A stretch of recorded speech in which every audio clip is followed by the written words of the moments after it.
Hai semuanya, ketemu lagi bareng Mihu di sini. Oh iya, kali ini Mihu akan membawakan alur cerita dari film Donghua yang berjudul Battle Through the Heaven. Mihu mengingatkan sekali lagi ya bahwa konten ini full spoiler.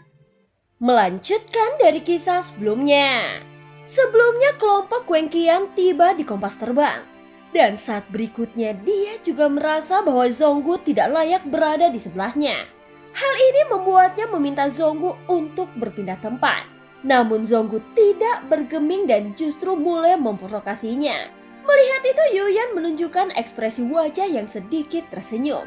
Bagaimanapun juga, Zhonggu tidak mungkin membiarkan kejayaannya yang diperoleh dengan susah payah di aula budak dewa Asura hancur dalam sekejap. Walaupun Wen Qian sudah di langkah ketujuh, namun Zhonggu masih memiliki Xiaoyan yang terbukti telah mengalahkan langkah ke-9. Sementara itu pada saat ini, Xiaoyan berpikir untuk memperoleh informasi tentang Sensei melalui Raja Roh Kuijun. Tentu saja informasi yang diterima dari Kuijun sangat penting bagi Xiaoyan, sehingga dia bisa mendapatkan informasi ini secara akurat dan tidak boleh ada keraguan di dalamnya. Dalam keadaan seperti ini jika Ratu sendiri dikalahkan, maka situasi di dunia Sensei akan sangat sulit untuk dibayangkan.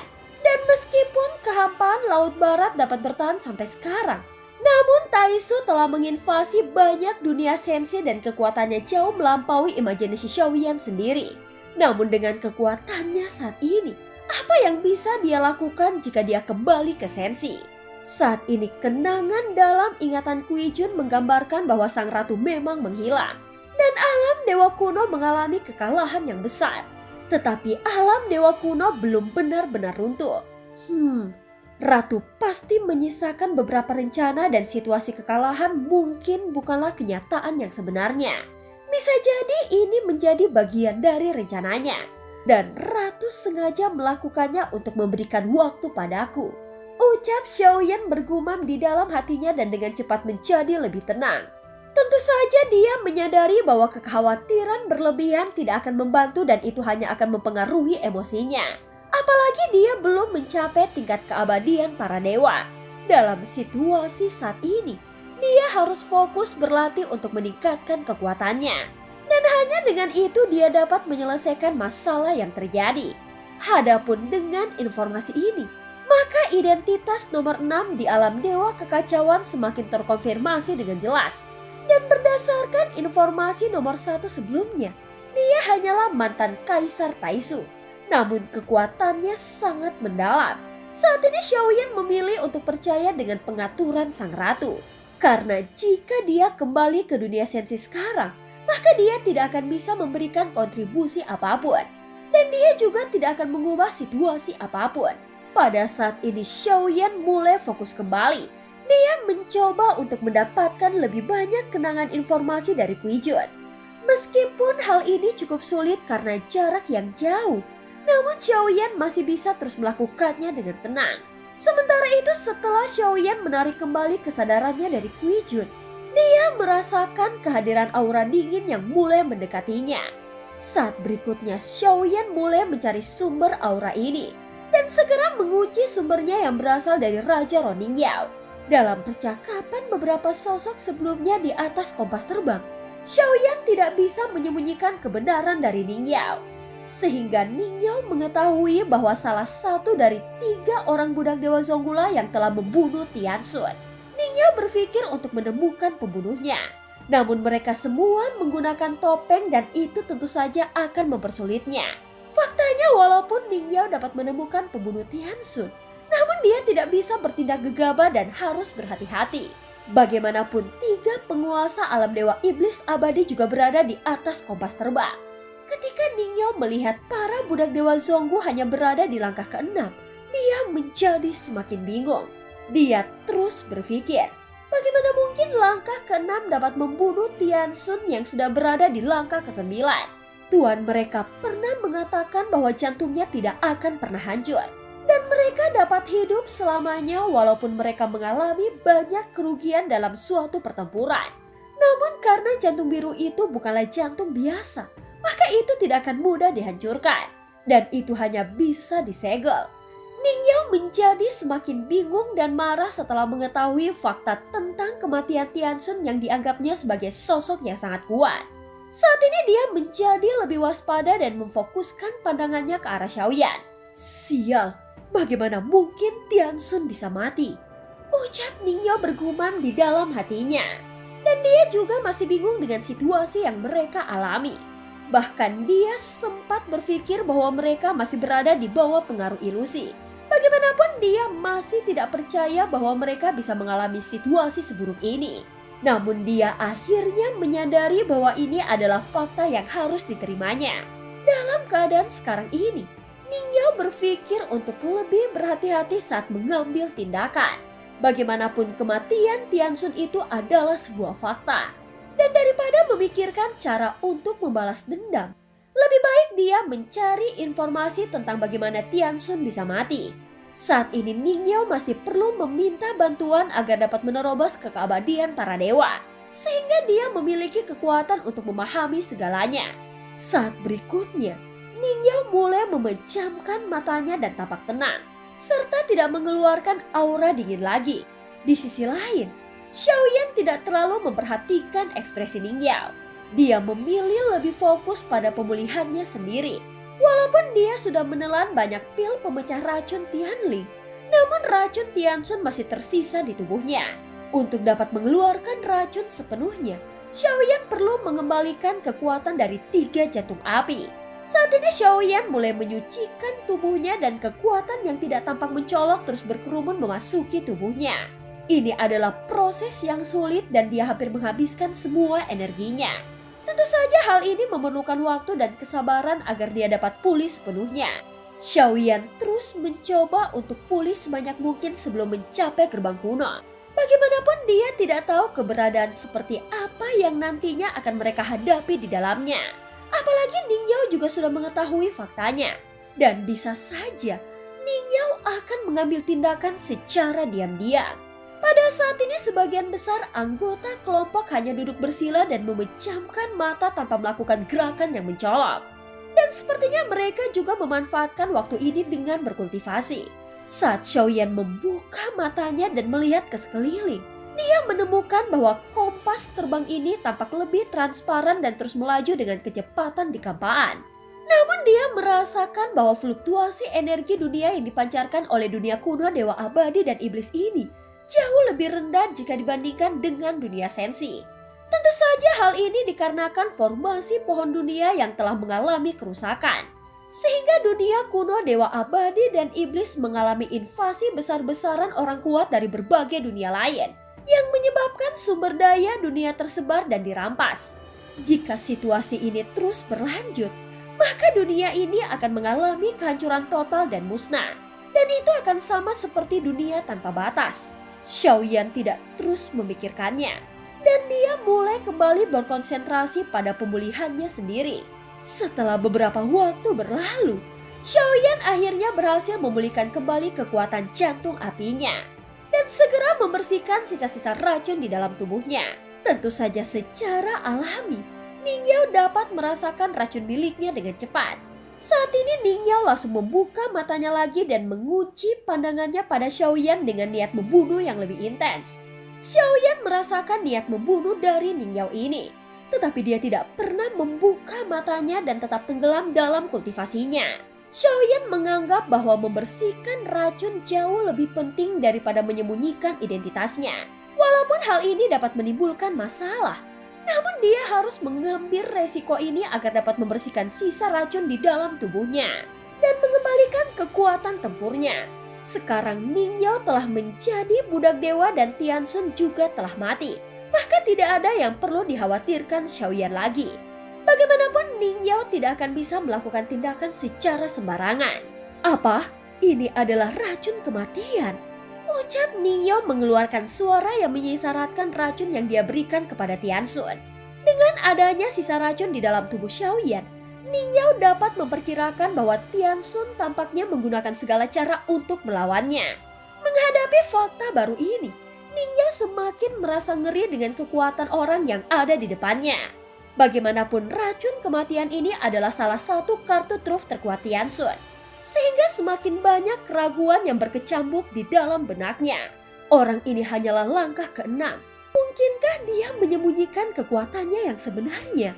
Ucap Ningyo bergumam lagi di dalam hatinya. Dan dia juga menyipitkan matanya sambil terus memfokuskan pandangannya ke arah Xiaoyan. Sementara itu Xiaoyan tetap fokus pada pemulihannya dan mengabaikan kata-kata Ningyo. Dengan situasinya sekarang, dia harus segera memulihkan diri secepat mungkin untuk menghadapi tantangan di masa depan. Dalam keheningan, Ningyo terus memandang Xiaoyan dengan mata yang penuh kecurigaan. Dan dia juga tidak pernah mengalihkan pandangannya walaupun dalam sedetik. Saat ini dirinya telah menjadi budak dewa. Dan Xiaoyan menjadi lebih kuat. Sehingga Ningyo tidak bisa meremehkan kekuatan Xiaoyan lagi. Dan dengan pengalamannya selama bertahun-tahun yang tak terhitung jumlahnya di dunia sensi, Ningyo juga menyadari bahwa semakin seseorang terlihat lemah, maka dia harus semakin lebih berhati-hati dalam menghadapinya. Setelah diam sejenak, Ningyo mulai menyelusuri ingatannya yang lebih dalam. Dia mulai merasa mengenali wajah di balik topeng ini. Dan dia merasakan keakraban dengan nafas Xiaoyan. Dia juga berpikir bahwa mereka mungkin pernah bertemu di masa lalu. Namun dalam kekacauan ini, Ningyo tidak dapat memastikan apakah pertempuran itu benar-benar nyata ataukah ilusi dari situasinya saat ini. Meskipun istana surgawi selalu menyelidiki pertemuan dari reinkarnasi, pada saat ini Ningyo terus memandangi Xiaoyan yang ada di depannya. Seketika tersirat di matanya tentang sosok yang mulia. Meskipun istana surgawi selalu menyelidiki pertumbuhan dari reinkarnasi yang mulia, namun pengetahuan mereka tentang Xiaoyan masih terbatas.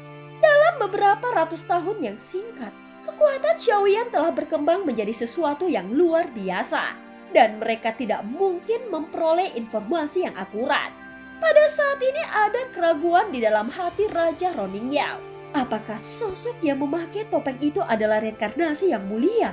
Namun yang pasti sosok ini sangat kuat karena mampu membunuh Raja Rotiansun.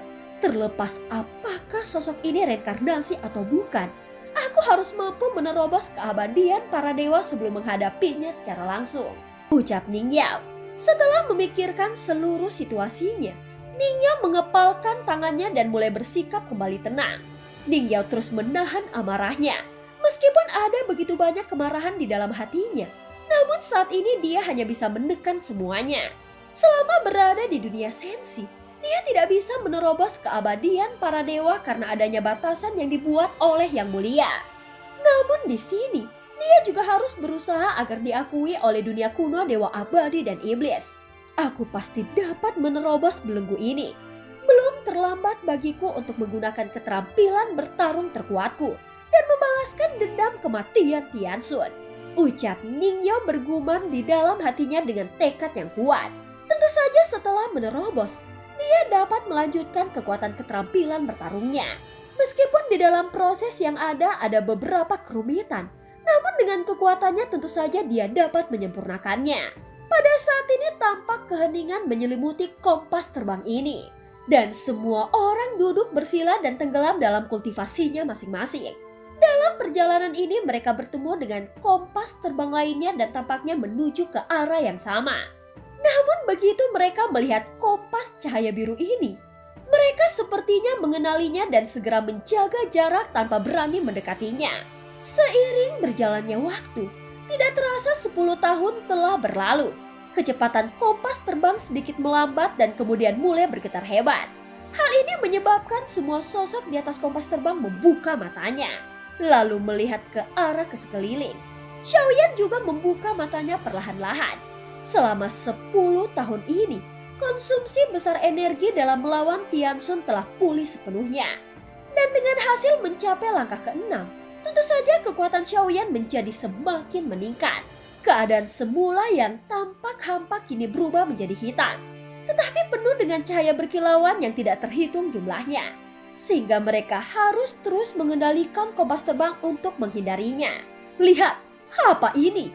Ucap mereka semua terkejut. Pada saat ini terlihat makhluk-makhluk yang ada di sekelilingnya. Dan meskipun makhluk-makhluk tua seperti mereka sudah hidup selama ribuan tahun, namun mereka belum pernah melihat pemandangan seperti ini. Di tengah kehampaan itu seperti hujan cahaya yang tidak terhitung jumlahnya. Namun ketika cahaya itu melintasi kompas terbang, Mereka dapat melihat dengan cepat bahwa itu bukanlah cahaya biasa. Namun itu terlihat lebih seperti meteoroid. Setiap titik cahaya memiliki bentuk dan bayangan. Dan ketika satu titik menghilang, maka titik lainnya akan tumbuh seolah-olah melebar dan tidak terbatas. Sementara yang lain tetap kecil dan seragam seperti sebelumnya. Saat kontraksi berlangsung, tampak ada aliran batu melintas dengan cepat dan bayangan hitam raksasa tiba-tiba muncul di permukaan batu yang mengalir. Lalu bergerak mengancam ke arah kompas terbang. Siluet hitam setinggi 100 kaki ini menyebabkan angin kencang saat dia muncul dan mendekat. Kekejaman tersebut merusak batu-batu. Kemudian salah satu sosok menggerakkan jari-jarinya. Dan sebuah pedang muncul lalu mengarahkannya untuk memotong bayangan hitam tersebut. Sehingga darah hitam menyebar ke arah kompas terbang. Pada saat ini, semua orang di atas kompas terbang merasakan perubahan mendalam pada nafas mereka. Dan darah hitam yang merata dari atas terdepresi dengan paksa. Melihat perubahan situasi ini, Xiaoyan dan Jin Dongming langsung berdiri. Melihat Jin Dongming juga berdiri, Long Mio juga akhirnya ikut berdiri. Melihat semua orang bergerak untuk membersihkan areanya masing-masing dari darah hitam, Long Mio juga langsung bergerak untuk mengambil tindakan. Tentu saja dia tidak tahu hubungan antara Xiaoyan dan dua individu lainnya. Namun sejak melihat Xiaoyan memasuki gerbang penciptaan, Long Mio berharap untuk mendapatkan perlakuan yang serupa. Sehingga dia menjadi cukup proaktif ketika menghadapi masalah. Dan berharap dapat memenangkan hati Zhonggu Daozi. Saat berikutnya sejumlah besar darah hitam menguap dan membentuk kabut hitam di sekitar kompas terbang. Yang membuat semua orang merasa tidak nyaman. Tampak samar-samar ada lapisan api muncul di tubuh Xiaoyan. Dan secara alami dia menyadari ada yang salah dengan kabut hitam ini. Melihat ini, semua orang mengerutkan keningnya dan menyadari bahwa kabut hitam ini mengandung sebuah racun. Segera Yuyan mengambil nafas dalam-dalam. Kemudian segel raksasa muncul di sekitar kompas terbang dan memaksa kabut hitam ini untuk menyebar. Meskipun trik ini berhasil, namun seseorang sudah terkontaminasi racun dari kabut hitam. Walaupun racun ini tidak membahayakan seseorang pada langkah ke-6 dan orang yang terkena masih bisa menyembuhkan diri mereka sendiri, namun itu tetap membuat seseorang merasa tidak nyaman. Ini adalah iblis racun dan mereka hidup berkelompok. Semuanya berhati-hatilah. Kita harus bertindak bersama-sama. Aku akan memperlambat kecepatan kompas terbang. Dan kalian bersihkan mereka sebanyak mungkin dari kompas terbang. Mendengar kata-kata Yuyan, semua orang langsung mengangguk. Namun semua yang berdiri saat ini adalah para budak dewa. Tentu saja sebagai tuannya, mereka tidak perlu bergerak untuk masalah sekecil ini. Sementara itu, api yang dimanipulasi oleh Xiaoyan melewati meteoroid yang terus mengalir melewati kompas terbang. Di atas meteoroid itu, ada sekelompok makhluk hitam beracun dengan jumlahnya yang sangat banyak dan berpasangan. Meskipun budak dewa di atas kompas terbang hanya berjumlah puluhan, namun itu tampaknya sudah cukup untuk menangani makhluk hitam beracun ini. Saat Xiaoyan mengambil tindakan, dia menyadari bahwa serangan serupa datang kepadanya. Meski ekspresi wajahnya tetap tenang dan dapat menghindarinya, namun dia tidak bisa menahan rasa cemas di dalam hatinya. Ini menunjukkan bahwa situasi yang dia hadapi tidaklah sederhana. Saat ini guntur seperti benang sutra muncul di bawah kaki Xiaoyan. Dan dia terus bergerak dengan cepat untuk menghindari dan melewati perangkap makhluk hitam beracun. Selama serangan mendadak ini, Xiaoyan dapat terus menghindarinya dengan mengandalkan persepsi jiwanya. Saat berikutnya cahaya hitam lainnya muncul dengan lebih cepat. Namun tidak peduli seberapa cepat makhluk hitam beracun ini, Xiaoyan tetap mampu menghindarinya dengan tenang. Bahkan ketika makhluk hitam beracun mendekat, Xiaoyan hanya mengambil satu langkah untuk menghindarinya. Sial, orang ini sangat cepat, ucap Ning Yao bergumam di dalam hatinya. Ketika semua orang sedang fokus berhadapan dengan makhluk hitam beracun, dia mencoba memanfaatkan situasi ini secara diam-diam untuk memperhatikan serangan Xiaoyan. Faktanya kedua serangan sebelumnya berasal darinya. Dan itu bukanlah makhluk hitam beracun melainkan iblis kental. Dengan situasi yang kacau ini, Ning Yao tidak bisa menahan dirinya untuk tidak menyerang Xiaoyan. Setelah dua serangan dari Ning Yao, Xiaoyan segera mengunci pandangannya ke arah Ning Yao. Meskipun ada kesenjangan dalam kekuatan mereka, namun Ningyo benar-benar merasa bulu di sekujur tubuhnya berdiri dengan tegak. Dia mulai meningkatkan kewaspadaannya. Namun Xiaoyan sudah menghilang dalam sekejap. Dan ketika Xiaoyan muncul kembali, posisinya sudah berada jauh. Tidak peduli bagaimana dia mengatakannya. Faktanya Xiaoyan masih mampu mengambil beberapa tembakan untuk menghadapi beberapa makhluk hitam beracun dan iblis kental, yang membuat jantung Ningyo berdetak semakin cepat. Orang ini jelas bukan langkah keenam yang sederhana. Dia pasti menyembunyikan kekuatannya. Dapat menghindari kedua serangan itu bukanlah suatu kebetulan. Kecepatannya sungguh sangat mengerikan. Ucap Ningyo terkejut di dalam hatinya. Dia tidak berani memikirkan tentang Xiaoyan lagi. Dan dia semakin paham bahwa dia harus segera mencari cara untuk meningkatkan kekuatannya. Pada saat ini penampilan Xiaoyan telah menakuti semua makhluk hitam beracun. Dan dia dengan cepat memusnahkan mereka. Saat ini kompas terbang secara bertahap melewati hujan cahaya. Sehingga mereka telah mendapatkan kembali ketenangannya. Tetapi ketika melihat ke depan, suasana di sini tampak sangat hidup. Dan terlihat di sekeliling mereka ada lebih dari satu kompas terbang. Dan semuanya mengarah ke arah yang sama. Melihat pemandangan ini, Xiaoyan merasa mereka sudah tidak jauh lagi dari gerbang kuno. Dan mereka pasti akan tiba dalam beberapa saat lagi. Dan film pun berakhir. Terima kasih udah dengerin Mihu dari awal sampai akhir ya. Sampai jumpa.